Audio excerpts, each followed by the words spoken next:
In today's video, I'm going to teach you how to create a calendar in Canva.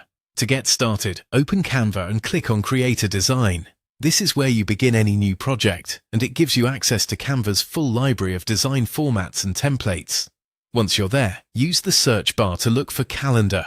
Canva will show you a variety of calendar layouts, from simple and clean designs to more decorative or photo-based styles. Choose a template that matches the look you want. Picking a good template at the beginning can save you time later because much of the layout is already set up for you. Next, select the month or the year you want to create. Depending on the template you choose, you may be working on a single monthly page or a full yearly calendar. Take a moment here to make sure the format fits your needs. If you're making a calendar for personal use, you might want something more visual and creative. If it's for work, school, or planning, a cleaner design may be easier to read and use every day. Once your template is open, begin customizing it. Update the dates if needed, especially if the template is not already set to the correct month or year.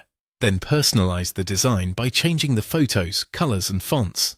This is where your calendar starts to feel unique. You can make it match a season, a theme, your brand, or simply your personal taste. Try to keep the text easy to read, especially for the dates and any notes you plan to include. After that, add important events, holidays, or reminders. This step makes your calendar more useful and practical. You can include birthdays, appointments, deadlines, school breaks, travel plans, or any recurring tasks you want to keep in view. Keep the information clear and organized so the calendar stays visually balanced and doesn't feel overcrowded. When everything looks the way you want, click Download to save your calendar.